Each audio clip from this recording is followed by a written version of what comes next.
Good evening. Welcome to Hope in the Light of Suicide. I'm Tammy White. I'm the founder of the Bobby White Foundation, and I'm here, of course, with... Good afternoon. Bonnie Snyder, your co-host. Yay! Well, we're into our second season. Second season. Yeah, we didn't even go to, I was sitting there thinking as we're crossing into our second season, like we don't go into that hiatus. Doesn't think of shows, all right, summer break, or, winter break, summer break, Right. Whatever break we're in, this is winter. So winter break, you guys are going to see a bunch of reruns, and we'll come back and tape next year. Nope. No. We're going to be on a roll through the end of this year and beginning next year. But first, we got to thank our producer in the studio, John at WeBeam TV, and Rob and Dylan. Dylan's here today. And because, like I said before, we don't get a roll credits at the end, and we want to, give these guys credit because we couldn't do this without them. Although we were talking just before that we might have figured out how to mic up ourselves maybe after a year. We were sitting around waiting for them to mic us up. You guys ready to start? Sure. When you come out and mic us up. Oh, wait a minute. Maybe we have reached that, like I don't think we'll ever be as techno-savvy as Rob is. Oh, heck no. However, it's like, all right, I know how to take the mic off. Yeah, Like I figured out how to get it on. Got that part of it, just Yeah. putting it back on. But and we want to thank you guys, our viewers, for being with us for a year or however long you've been watching, and hopefully you continue because we have some good programs that are going to be coming up, some really awesome guests, other organizations in the community. The ones we were going to have Florida for Warriors on today, but they, like I have quite often recently, were double booked. So hopefully we can get them on. I haven't confirmed yet for sure next week, but if not, I'm going to try and get Elizabeth from Vincent House to come on, and possibly she was talking about having one of the people from Vincent House on set with us. So it's really super cool what they're doing out there and what has been going on. So we want to let the community know about that too. And the other nice thing is, if we sit back and we think about, our viewers and whatnot, having conversation with, individuals who have, just recently discovered the show. And I was talking to someone the other day, and they were like, I pulled up the show, and I was like, oh, what did you think? And they was like, gave us, good reviews. At the same time, it's like, oh, I went back and I started watching from the beginning. Oh, really? So, there are several people who are, I think like, when I'm doing these marathons, like, oh, I think I want to go watch, whatever Right. season of it, whatever show that I have to be watching, and I watch it from the beginning and take it through. But they were like, yeah, no, I started watching from the beginning, and I was like, oh, well, there's a year's worth. So, Yeah, this is actually our 47th episode. Wow. I know, isn't that just crazy? I got a phone call couple of weeks ago from an old friend from when we used to live down in Fort Lauderdale. He was friends with both of my husbands, and he called to check, and he goes, I saw you on a show on the internet. He says, you were with another lady, weren't you? And I was like, yeah. So I told him, and he just somehow come across it. Now I haven't talked to him in 5 years, 5.5 years, and so that was really kind of cool. So yeah, what I've noticed too, as far as the show is concerned, like social media. On my social media page, there are times that like random episodes will pop up, and I'm like, wait a minute, we did this one, 3 months ago, but it's popping up now. So I'm not sure like how what I the think algorithms are doing, but well, I think, and I'm not totally sure, but I think like if on the station on WeBeam TV a spot needs filled, I think John sticks us in there. Well, I guess that's, the boss does what the boss does. So, I mean, that's what I believe is happening. So, and that's pretty cool because then we get, more airtime. Because if you do like our Facebook page, which this airs every Saturday and Sunday night at 7 o'clock, if you like the page, then I think you'll get an automatic reminder as soon as it starts to air. I do on mine, so I'm assuming everybody else does. And speaking of the show, we also, would be remiss if we didn't talk about our other sponsors. Yes. We have our Kindness page, which, again, as we've said a lot of times, it's just a way that you can contribute. It has set amounts, or you can do a custom amount, anywhere from, $1 to, $25,000 and above, but it's just totally up to you. Every little bit helps, to allow us to bring, to continue this platform and bring the information to you. We also have our corporate sponsor, the, I always forget the hotel name. Hilton Garden Hilton Inn. Gardens. I wanted to say it, but I was like, is it the Hilton? I almost said Hampton. I was like, no, it's not Hampton. The Hilton Garden Inn on the Tampa Suncoast Parkway. We thank them for being a corporate sponsor, along with the ability to display the artwork from Art to Hope in the hallways, so you can see. I'm see if I can do this, Tammy. I'm kind of on a little bit of a roll here. Okay, go but for it. all of the artwork that is being displayed for our Art for Hope fundraiser, which we'll talk about in a minute, but is on the walls at the Hilton Garden Inns. Tammy has affixed the Art for Hope card that also has a QR code attached to it. So these pieces are for sale. They are from artists who have. Here's a piece of artwork to use for the Art for Hope, your Art for Hope campaign. Speaking of Art for Hope, should I stay on a roll? You want me to continue? Go ahead. All right. So speaking of Art for Hope, again, Tammy, we not that we joke, we jokingly about it, but in our, other, not show lives, when we're not, doing the show. Our alter egos. Tammy is an artist. She's her gallery, and through the gallery that obviously is connected to the foundation.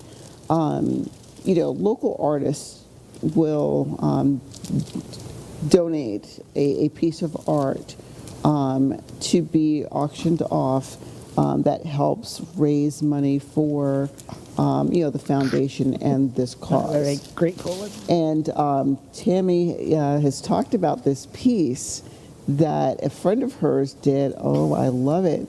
That a friend of hers I don't did. know how it's going to show. And it donated, but it's gorgeous. Oh, there.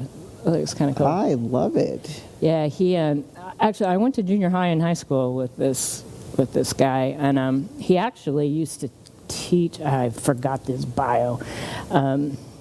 He used to teach art illustration for Kaiser University over on the other coast, and this one here he had printed on metal, and of course it has the hangers on the back here, so it'll stick out from the wall a little bit. Should have brought an easel too. But anyways, I asked him too if this piece could be hung outdoors. Remember when I got that dragonfly for the outside of the cottage? So I was thinking, of something like this if somebody wanted to hang it outdoors. So you can hang it outdoors or indoors. I haven't tested the theory. Like you said, I just took it out of the plastic. We just got it a couple of weeks ago. So it's a really cool piece. That is a really cool piece. If you guys remember, we had that the first piece of artwork that we bought here at the studio, the Hope Rains Down, and it was like Nobody else bids on it. It's hanging in my house, and it's hanging in my house right now. So I mean, along with you guys, we don't only, sit here in the studio and bring you information and talk about it. We kind of support ourselves. We are kind of self-supporting. Well, it's like you see, quite often, people that start nonprofits or whatever. For the first several years, you're pretty much self-funding. You're funding your own organization. I've done that a lot in the last few years, but things are starting to change, so we are getting support. And we're also going to have, I got to get my nephew to get it down to me, the door that my nieces did. I want to get that on set. And I really don't know how we're going to do this, because I really want to feature like this piece, the door, and there's something else I know that I have, but I can't think of it off the top of my head, because we haven't been able to do Art for Hope in person again. So this year we did it a little bit different than last year, which, was pretty much online, except for we had our little pop-up events. And so even though technically Art for Hope ended November 20th, we're still, I think, throughout the year, particularly through the springtime, going to have other little pop-up events. We're going to partner with Parks and Rec, hopefully, to do something in the spring on this side of the county. We're going to do another Painting with a Purpose, probably sometime around April, and then continue to add some of the artwork to the Art for Hope page. Here comes the boss whistling. Talk about bringing a little sunshine to the studio. It's the bar. Oh, boy. So anyways, we're going to just kind of like spread it out a little bit, because we're not able to do really what we want. Plus, in a way, it'll be kind of a lead up to next September when we have our 5th annual Art for Hope. So a lot will be happening throughout all that. So always, check here, check the website or the Facebook page to see what we got going on, or, what new pieces we're going to have available. A lot of them will be fixed price items until we figure out what we're going to do with the auction. And this can be for sale for a fixed price, too. I'm eyeballing it. Like, what is the one? That might be my next piece at my house. But a lot of things like that going on. I'm really hoping, and I think it'll happen, that we'll have a really good event next September for Art for Hope and for the foundation. And people are, like you said, recognizing the show. Things are, starting to happen. And, the foundation is only 3 years old. So, I think we're doing pretty good with that. The foundation's 3 years old. We have had our show for a year. Bringing more information to you. And, we want to continue to do that. And also, as we're talking about, foundation and fundraising and whatnot, we also, do not forget about our T-shirts. We have, currently the 2 designs, both in our, crew and V-neck, crew for the guys, V-neck for the girls, although the crew necks are, unisex, but, like I said, more for the males on the crew. The V-neck is more form-fitting, for women, and again, those are, available. You can, purchase and have them shipped. If you're here local, you can pick them up from either, Gulfside Custom T-shirts here in Newport Richey. Tammy usually has some, at the foundation office, so you can pick them up there. But who doesn't love T-shirts? Oh, This is my dress work shirt. Otherwise, I'm usually wearing a t-shirt. I have actually nicer dress work shirts, but yeah, usually today is foundation day, show day, but the gallery is so busy getting ready for Christmas that I've had to combine the two today, so it's one of those hectic days. And I think something's in the air because it's been a little crazy here in the studio, too. Yeah, today, today's been one of those days too, for my daytime job, I should say, or my other work.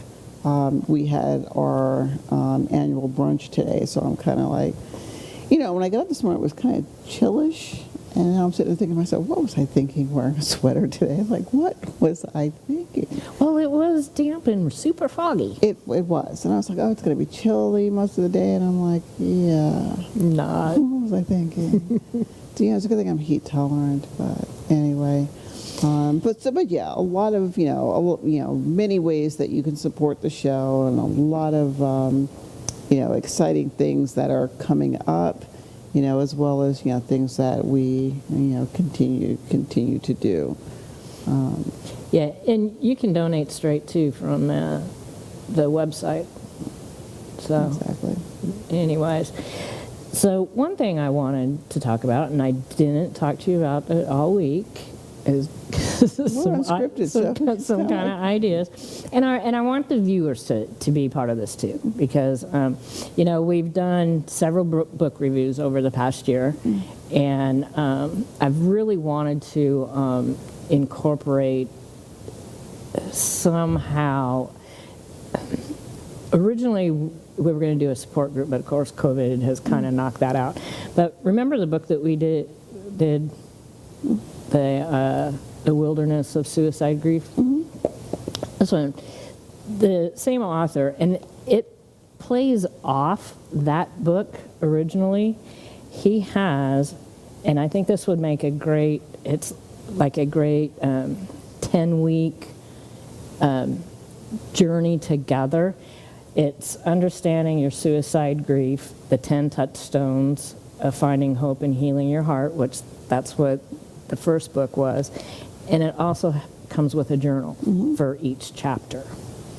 And I'm going to put up on the website and maybe the Facebook page after this airs, a link. I'm going to go ahead and get purchase a bunch of these for local.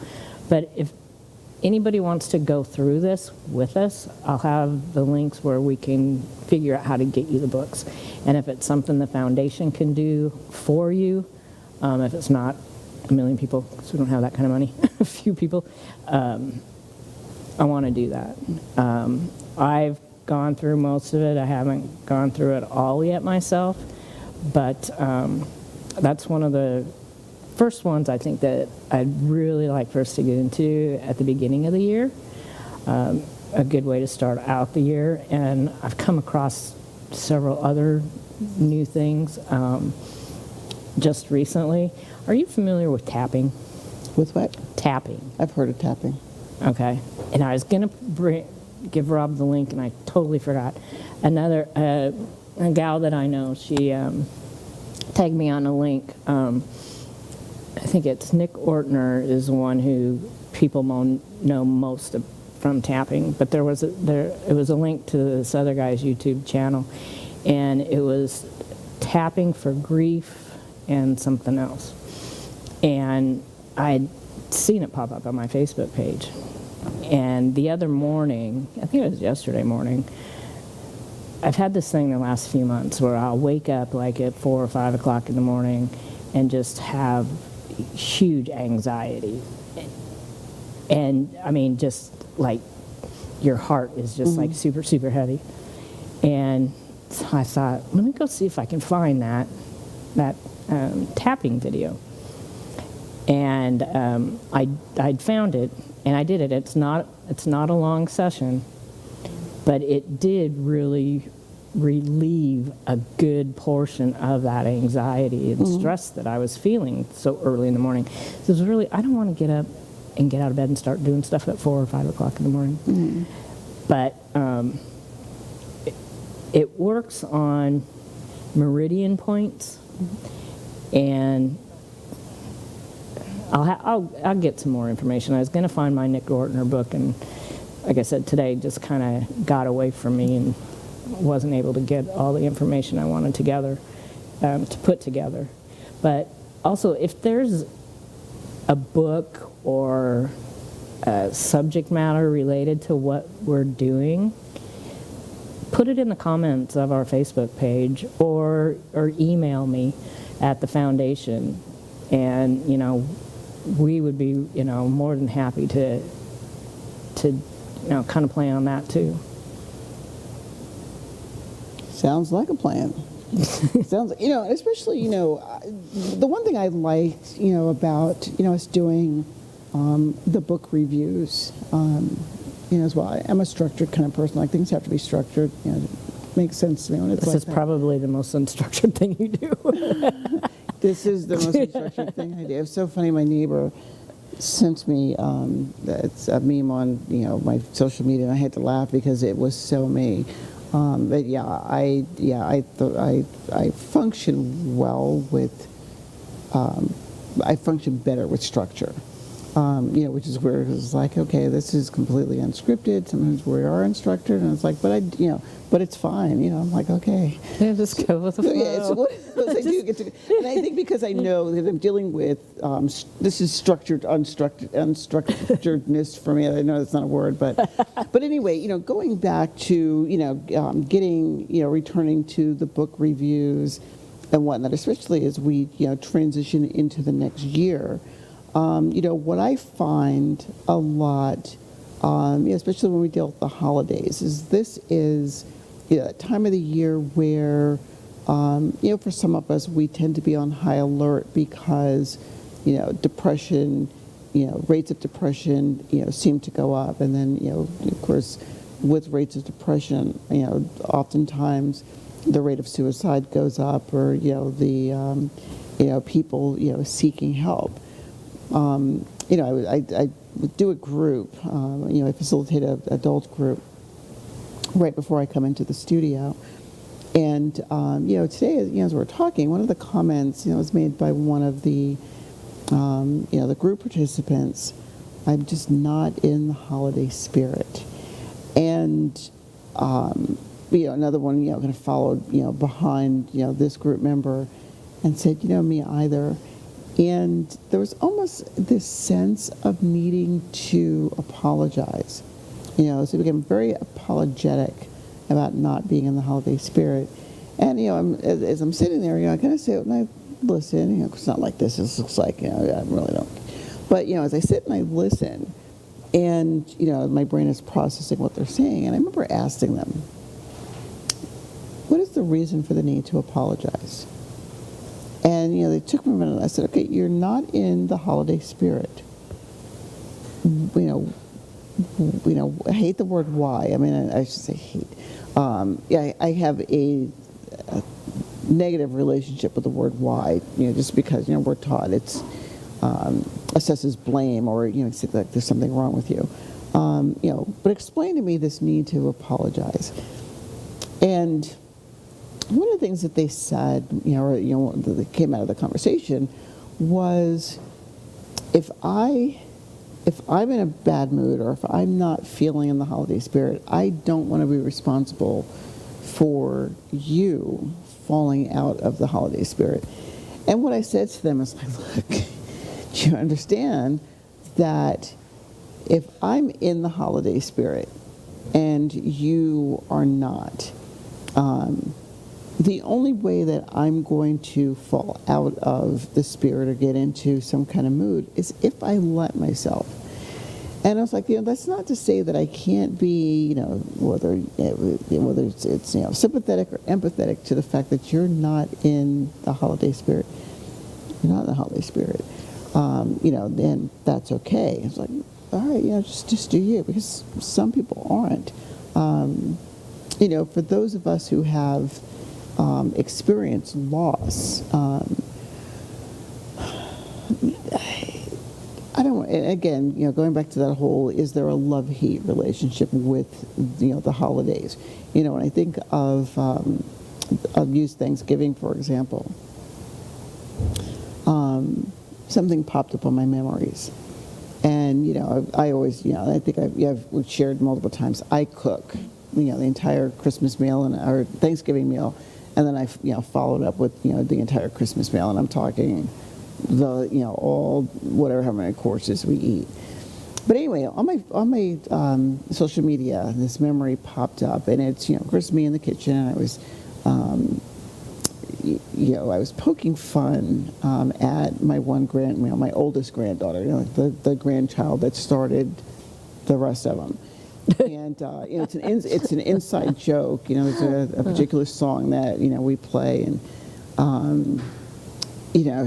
she's it's a Bruno Mars song, and I'm like, hey, and I'm playing this song just for you.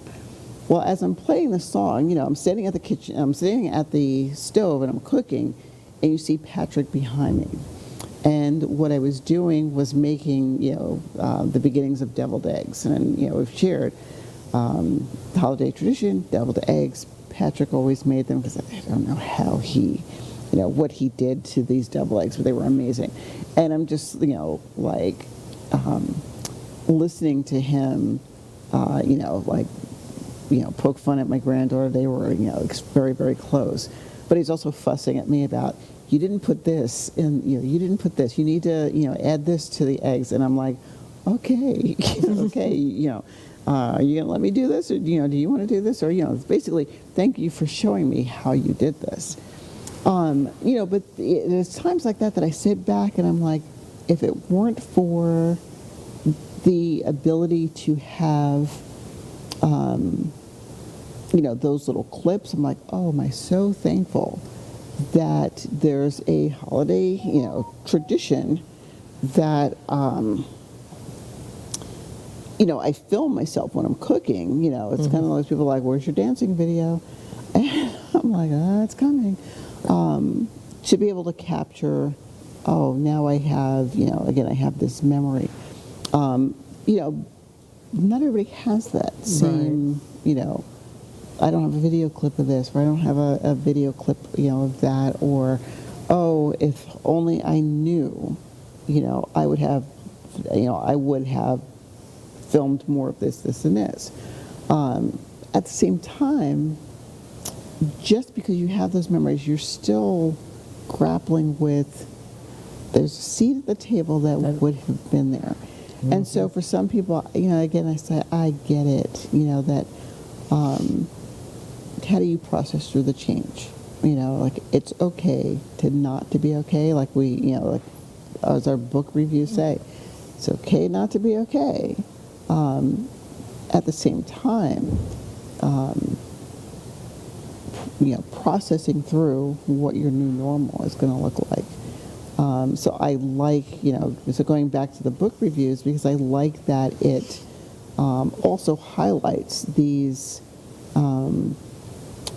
transitions that we go through. Well, it highlights them, and it also validates them. Yes. Because, even still, this time of year is super, super hard for me. November, December.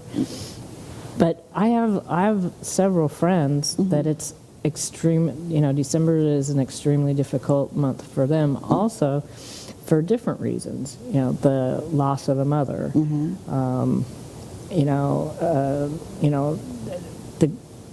It's really, it's difficult. My mother-in-law's birthday was Christmas Day.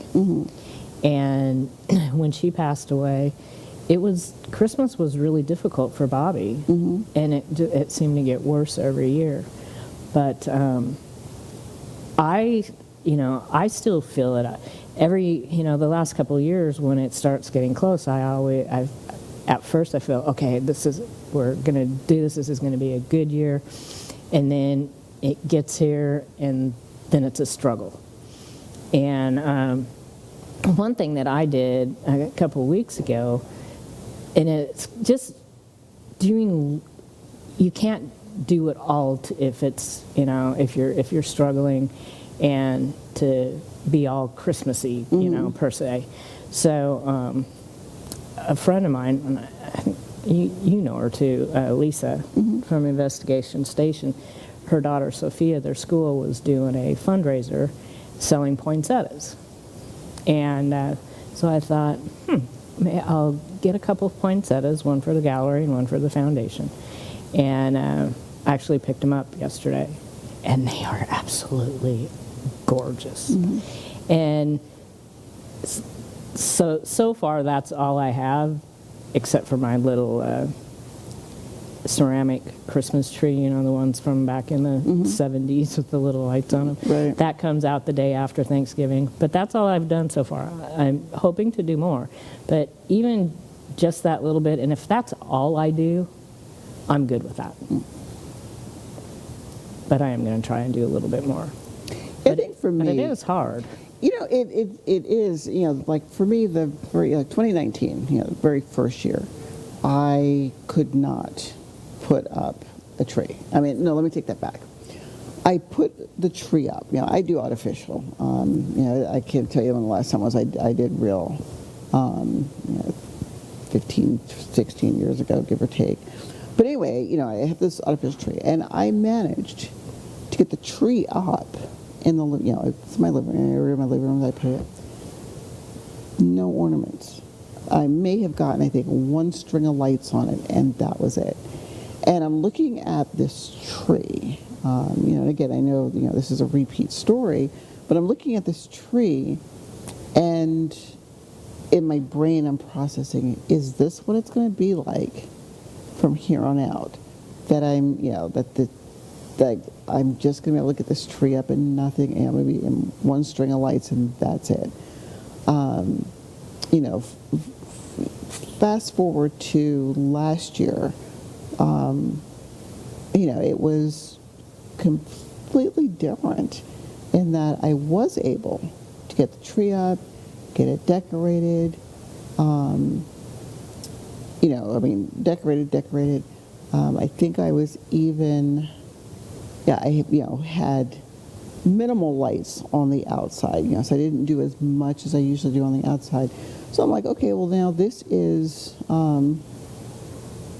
you know, 2019, 2020, so this, you know, is going to be the third year, you know, or the, you know, the third Christmas without him. So I'm like, okay, let me see how much I'm going to do, you know, this year. Now, I have the excuse. I'm having my, you know, my house is being painted. Now the house is being painted. I want to put lights up while painting is going on. I'm painting myself. But it's like, you know, do I want to use the excuse of I'm painting, therefore I can't put stuff up? I was like, no, you know, it's like, I don't want to say I'm forcing. I hate to say forcing. It's not I'm forcing myself. I'm allowing myself to, you know, look, you know, there's, you know, some normalcy here. You know, it's okay to continue, or, you know, it's like revert back to things that you used to do before the loss. It doesn't, doing that doesn't diminish, you know, the fact that the person is gone. You know, like someone said to me, it's like, you know, you're honoring his memory by, you know, continuing, you know, continuing on with, you know, traditions. I'm like, all right, you know, of course, again, you know me, that's that double-edged sword. It's like that professional side of me says, I know, I got it. You know, but that mom side of me is like, but, you know. Well, it's funny that you say that, too, because I'm in the process of beginning to paint my house, too, which I've been going to do for, like, the last year, because I painted the cottage last year. And so last year I put lights on the cottage. That was all I could muster myself to do. And it looked really, I thought I did a really good job. So I'm also doing I'm getting ready to paint the house, and I don't really, if I put lights up, then that's going to keep me from painting parts of the house until, you know, and I need to pressure wash, and I need to do this. So, and I was going to do lights this year on the house. The last year that I did lights on the house, and I did it myself, was the Christmas before Bobby passed away. And I'll have to get this picture of one of our cats. She's since passed too, but she was up on the ladder helping me, put lights up. It's a really cute picture. But so I'm like, okay, kind of like over this time, this will be painting, cleaning the house, painting it. We'll focus on get the lights up on the cottage. It's a much smaller job, and then hopefully next year I'll do the house and the cottage. Except next year's my year to be out in Washington, hopefully. Although this year is my year to be out in Washington, but there's 2 babies staying at my mom's house, and with travel, I just don't want to take that chance with them. But that's too funny. We're doing the same thing. Oh yeah. Oh yeah. But yeah, I mean, and I think that I don't think that's exactly the reason, because it's been going on for a longer period of time. It's when I wake up in those early morning hours with that anxiety, and it's more like, and I use the word anxiety because I really don't know really what it is, but it's just such a heaviness, and it's kind of like a heartbreak, just right in my chest. But that tapping did help. Otherwise, sometimes I'll just listen to an inspirational book on my phone for a half an hour, put it on sleep mode, and hopefully I'm asleep by the 30 minutes. Yeah, those moments of, what's going on? I mean, I look and say, because I'm not there, and I got this ethical thing where I don't diagnose. Just talk to friends. We're friends. But no, seriously, when I hear people talk about, I had this heaviness and I had this, and and a part of it, it could be a little bout of anxiety. Again, going back to to our books, where I love that they point out grief does not have a timeline. Mm-hmm. And so when I hear people 5, 10, again, I look at some of my one of my classmates, for instance, she lost her child 37 years ago. It's 34 years ago, maybe it's 37. I'm trying to think, how old. Well, yeah, I'm thinking, could she have a 37-year-old? I'm like, wait a minute, Carl was 40, of course we could. We are old enough. But I want to say it was roughly 37 years ago when she lost, her son. And, it's, we support each other, through our respective loss. And she's like, it's been 37 years, and it still feels like it was yesterday. And, when I think about 37 years ago, her son would have been the same age as my daughter is now. And, I look at my daughter and I'm like, to have not known what, your child would have, blossomed into, mm-hmm. For the 37 years to, when I think of Aiden, I was like, I knew what he was capable of in his too short 14 years. I sit back and I would find myself he would be 15, 15, 16, 17, so he'd be either a junior or senior in high school this year. I'm trying to timeline it. I'm thinking a junior, so we'd be getting ready for, to do his graduation. What college would he have gone to? Listening to him and his brother, doing the brotherly things. I sit back and I wonder, I look at God, I can only imagine the relationship that he would have had with, his baby, so he's got a baby sister that, he will, he's never, he will never meet. And it's like, what would he be doing right now? And of course, fast forward, to Pat, it was like 33 years.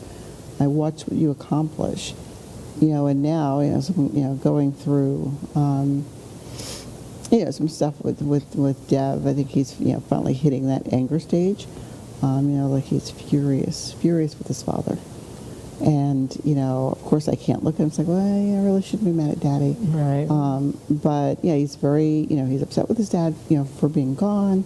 Of course he misses his siblings. He's like, I don't know where my brother and sister are. And, I look at him, it's like, as my brain, I'm processing, if Patrick were here, would, the adolescent behavior look the same, or would it be different than what it is now? Maybe, I think it'd be different because, Patrick was, he's a loving dad. He was very structured. He could be very strict, although at the same time, he could be relaxed as my baby. But I look at, what would, he's not experiencing, Devin just now starting middle school. He's not going to experience in 3 years when Dev goes off to high school. We were, talking about, Dev going to like a military school or something like that. What if, this decision is made to send him to, military school? Patrick's not going to be, here to, hey, I think that's a good idea, or no, son, I really don't want you doing that. And all of it is, just this. I think what goes on with this time of the year, it's that transition, it's change. We're starting to flip over to a new year, and of course, with new year comes perhaps new stuff. Everybody does the resolutions. Yeah, I'd quit doing those. Yeah. But yeah, no, I mean, I totally get it. I'd mentioned the show last week, that our first show we actually taped on the anniversary of my first husband's death, and December 3rd was 34 years since he died. Well, he had children from previous marriage, and they were teenagers. So from there, well, one was a teenager, the other one was probably early teens. So they went from their teenage years now into adulthood, not knowing their father. They hadn't seen him in several years prior to the accident, and he never got to see them grow up. The youngest daughter is married, and he has 2 grandsons that are probably like around 9 or 10, and one of them, Charlie, looks just like his grandfather and his mother. The younger daughter was almost a spitting image of Michael. And I had posted some memories on Facebook on the 3rd, and my stepdaughter, the oldest one, she's who I'm in contact with. She posted some pictures of her and her dad when she was a baby, and her and her sister, and the grandsons, as a memory that, these 2 young boys never got to meet their grandfather, and their grandfather never got to meet him. And that day has always been hard for me throughout the years, but after about 5 or 6 years, when Bobby and I had been married for a while, I would kind of keep that day kind of to myself.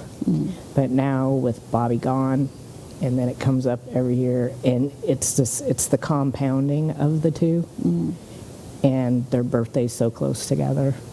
It's weird. It's the compounding of the 2 now. No, and I mean, I get it. These, especially those of us that have suffered multiple losses, in the Well, and yours so close together. 6 months, same year. Yeah. Almost 6 months to the day in the same year. But again, as we continue to, process and understand, these feelings are going to be conjured up, and what do we do with them? Ensuring that we are recognizing that they are going to happen. I sit back and I look at, what do I want to see for the next year? What is my change going to look like? As it relates to, you know, being, you know, a parent and grandparent of, you know, a child that is, you know, that is lost, or, you know, that you've lost, or being a loss survivor, I should, you know, have put it, you know, better, you know, and it's like, hey, you know, you do it one day at a time. You know, That's take all it you can. one day, one step at a time, and recognize that there is no right or wrong way to. You know, I might say that, you know, it might be some questionable ways to do this, you know, but the journey looks different for everybody. And if you have a bad day in there, or 2 or 3, that's okay too. That's okay too. And I think, you know, and I'm not sure of this, but I think that maybe some of the stress and anxiety that I'm feeling now is after almost 5.5 years, it's the realization that I'm doing this life on my own now. And how is that going to look? How is that looking going forward? That wasn't in the plan. Well, you know, I guess, you know, for me, when I look at it in terms of, you know, I'm going through this life alone. And like how I look at this is, you know, and I remember when we did, you know, the, you know, narcotics overdose prevention and education, you know, vigil. And, you know, I did you know, I was one of the featured speakers. And I remember, you know, as I was speaking, you know, I'm like, if someone would have told me 2 years ago that this is what I would be doing and I would be giving this talk, I would have told them they were out of their mind. Like, I would have been like, no, like, absolutely not. You know, but I think about, you know, those of us who have lost someone and, you know, what does our life look like going forward? One of the things that I think for us, you know, and like, again, you know, other people out in the community who are doing very similar stuff, is we have, I would say, a daily reminder almost of the loss because of the work that we are doing. You know, you have a, you know, so you have a foundation, started this foundation, and what's the name of the foundation? Your husband, you know, it's Right. Bobby, you know, so, you know, it's not, you know, so you have this foundation in your face all the time that is a reminder that the only reason why this foundation came to, you know, come to be is because of Bobby's loss, you know, you know, or losing Bobby. You know, today at our brunch, you know, there's a scholarship that was set up for, you know, people who are, you know, in recovery, you know, want to go into recovery. And, you know, now that I think about it, I remember to bring, you know, a couple of the, you know, the flyers as well. You know, speaking of another community partner, I think you know where Kelly Mothershead. Oh, yeah. Okay, so, you know, there's a scholarship that is set up in, you know, Kelly's Her son's name. Oh, I didn't know. that, I'll you have to ask know, about that. it is designed to, you know, help people who want to get into treatment and, you know, combat and, you know, overcome addiction. And so, you know, so now here is this, you know, scholarship in her son's name. Of course, you know, what Kelly does out in the, you know, community, you know, opposite of her, you know, she has a Right. daytime life like the rest of us. Right. And then, you know, and I hate to put it like that, you know, it's our daytime life and this is what we do at quote unquote night, or this is our other life. But again, here's this constant reminder that, well, would this scholarship exist? You know, well, I mean, the short answer might be yes, because there's always someone who, you know, is dealing with addiction, you know, or, you know, suffering through some kind of mental health, you know, issue. But would the scholarship be in her son's name had she, like some of us, lost, you know, not Right. lost her child? I'll have to talk to Kelly, see if we can get her on the show sometime to talk about that, because, I mean, I see her, I don't know, usually once a week, once every couple weeks. And, I mean, I knew about her loss, but I didn't know about the scholarship. It's brand new. Oh, It's brand okay. new. From what I understand, and I mean, I would say don't, I hope I'm not misspeaking, but it was one of her clients had like donated the money for this scholarship. It was like found out what Kelly does, Right. on this, in her, I should say, in her other life, and donated these funds. And so, of course, these funds were, the board, the coalition that we work on, voted. It's like, okay, let's make this into a scholarship, and she has, and I don't want to steal her thunder because if we have her on, it's going to be like, oh, well, we already told you guys about this. Well, it'll just be a reminder. Yeah. But yeah, so I mean, it's transitioning into other ways to help people who are dealing with addiction, mental health, to get into the services that they need. Because it's Well, and that's another thing that we're beginning to work on as another program for the foundation is we have resources, and we're adding more resources for help, for counseling or therapy, whether it's all mental health, but so that if somebody needs to, go talk to somebody and can't afford to, that we could provide the resources financially for, some counseling and therapy. That's one thing that I've now feel really strongly about because of, my journey and finally saying, okay, it's time for you to do this. And it's ironic that now, and when I finally said in my head, okay, you're going to do this, we're beginning to get even more new resources coming into the community from other areas. Pinellas County, there's an organization that's pretty set down there, and they're going to be opening up here also. And then the contact that I have where I started going, and their costs are so reasonable, but there's times that even a minimal amount of money, somebody, especially in the throes of it, can't afford to go to. And this place is down in Largo, but hopefully we're going to have another place, an additional place, along with the other resources we already have here, so that we can make that easier for people to get those resources and get that help that they need. Oh, I mean, hearing about, all of the resources that, are at our disposal is, I mean, for me, it's like music to our ears.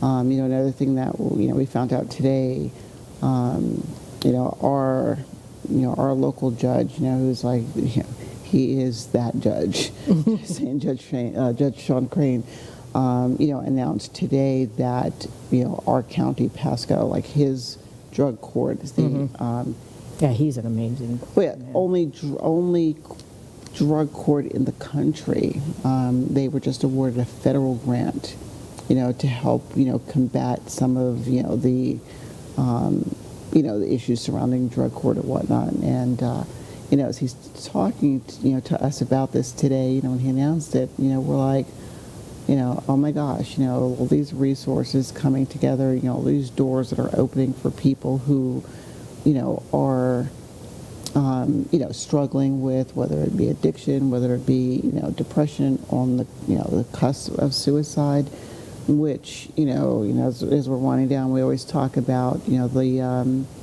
hotlines that are, out there, and knowing, hey, if it's an immediate crisis, call 911. You have, the National Suicide Prevention Lifeline. And we always recommend to put these numbers in your cell phone. Have them readily available, because you never know whenever I go to a speaking engagement, I always ask people, if you don't mind, please take out your phone. Let's put this phone number in there. And pretty much, not 100%, but probably 99% of the people, they do it. Well, and along with that, I mean, we also, remind people, if you see someone that you think might be struggling, ask. Don't be afraid to ask, are you okay? Are you thinking about hurting yourself? Depending, I don't want to say depending on how well you know the, person, because at that particular moment, whether you know them or not, or how well you know them, don't be afraid to ask. Like I shared this in one of our earlier shows, and I continue. I remember, when I was going through my cancer journey, and the cashier at Walmart, just looked at me and 3 words to me: "Are you okay?" And I looked at her and I was like, and I'm like, that's what I needed. I just got the diagnosis. That's what I needed to hear. And I was like, you have no idea, how, like she pulled me out of that spot. And that's all it takes. Them those 3 words: "Are you okay?" Yeah, don't be afraid. I think we walked it down again. Hey, at least we've still got a few seconds left. Usually we're scrambling like with 3 seconds left, and we blurt out our little saying at the end of it. But we want to thank you guys, and there's always hope.